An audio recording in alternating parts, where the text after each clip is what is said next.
DNA मित्रों, एक तरफ दुनिया में तेल और गैस से जुड़ी टेंशन बढ़ रही है तो दूसरी तरफ पाकिस्तान इस समय कितनी टेंशन में है, इसका विश्लेषण हमने कुछ देर पहले ही किया। अब हम आपको बताएंगे कैसे इजराइल की एक धमकी के बाद पाकिस्तान बुरी तरह डर गया।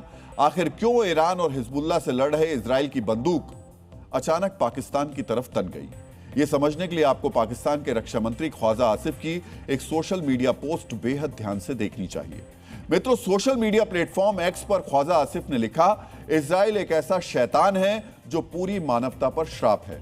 हम इस्लामाबाद में अमन कायम करने की कोशिश कर रहे हैं, दूसरी तरफ लेबनान में इजराइल खून खराबा कर रहा है। मैं दुआ करता हूं कि कैंसर बन चुके इस देश और उसके यहूदी नर्क की आग में जलें।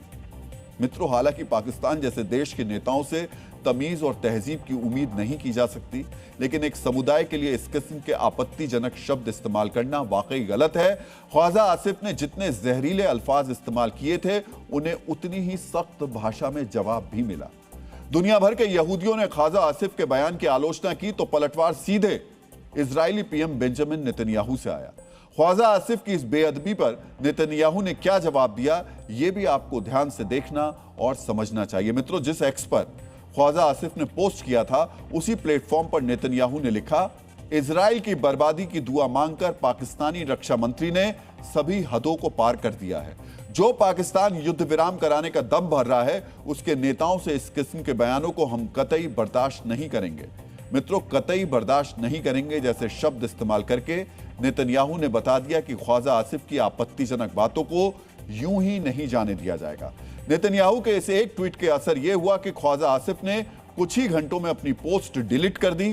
पाकिस्तान में दलील दी गई कि कथित युद्ध विराम के दौरान कोई विवाद ना हो, इस वजह से ख्वाजा आसिफ ने अपनी पोस्ट डिलीट की है।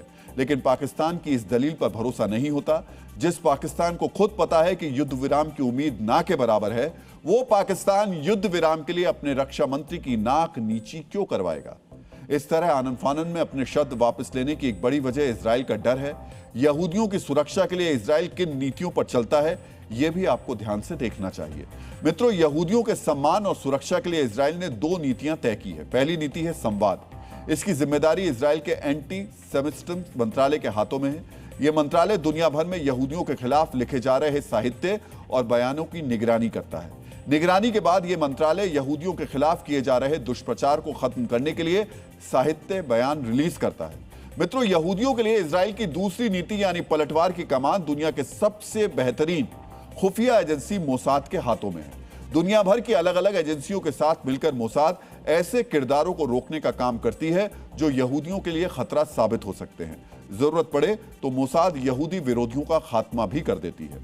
अगर इजरायली परिभाषा के चश्मे से देखा जाए तो ख्वाजा आसिफ के पोस्ट का जवाब देने के लिए दूसरी यानी मोसाद वाली नीति का इस्तेमाल किया जा सकता है। यही डर पाकिस्तान के अंदर बैठा है। जो मोसाद अपनी धरती से सैकड़ों किलोमीटर दूर बेरूत में हिजबुल्लाह कमांडर हसन नसरल्लाह को मार सकता है, जो मोसाद मुस्लिम जगत की सबसे शक्तिशाली शख्सियत माने जाने वाले आयतुल्लाह खामनेई की लोकेशन पता कर सकता है, उस मोसाद के लिए ख्वाजा आसिफ के खिलाफ एक्शन लेना कोई बड़ी बात नहीं है। मित्रों, ख्वाजा आसिफ के बयान ने इजराइल की सरकार के अंदर कितना गुस्सा भर दिया, यह समझने के लिए आपको इजरायली विदेश मंत्री गिडियोन सार का बयान भी ध्यान से देखना और समझना चाहिए। इजरायल विदेश मंत्री ने कहा, दुनिया में यहूदियों के एकमात्र देश को कैंसर कहना और इजराइल की बर्बादी के लिए दुआ करना, ये कदम बताते हैं कि पाकिस्तान में सरकार नहीं बल्कि यहूदियों के खून के प्यासे मौजूद हैं। जो आतंकवादी इजराइल का अंत करना चाहते हैं, हम उनके सामने डटकर खड़े रहेंगे। मित्रों, किसी देश के विदेश मंत्री की आतंकवादी से तुलना करना यह बताने के लिए काफी है कि इजराइल के लिए अब ख्वाजा आसिफ दुश्मन से कम नहीं है। आपके अंदर यह सवाल उठ रहा होगा कि एक बयान से इजराइल के अंदर इतना गुस्सा क्यों भर गया। एक बयान ने ऐसा क्या कर दिया कि इजराइल के पीएम से लेकर विदेश मंत्री तक जवाब दे रहे हैं। इस गुस्से को समझने के लिए आपको इजरायली सिस्टम और समाज की सोच को समझना चाहिए।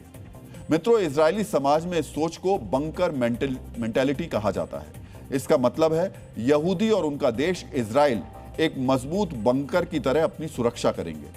इजरायली मानते हैं कि उनकी स्वतंत्रता और संप्रभुता आसानी से नहीं मिली है।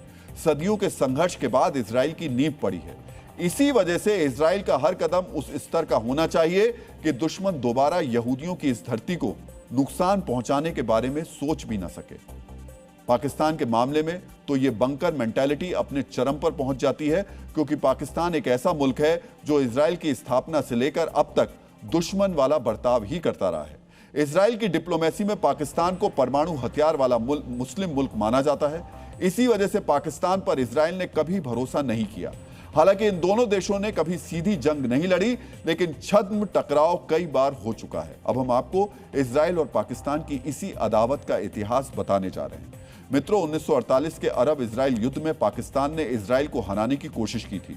पाकिस्तान ने तत्कालीन चेकोस्लोवाकिया से 2.5 लाख राइफल और 3 फाइटर जेट खरीदकर इजिप्ट को दिए थे। 1967 के अरब इजराइल युद्ध में पाकिस्तान ने अपनी एयरफोर्स के रिटायर्ड फाइटर पायलट इराक की एयरफोर्स को भेजे थे।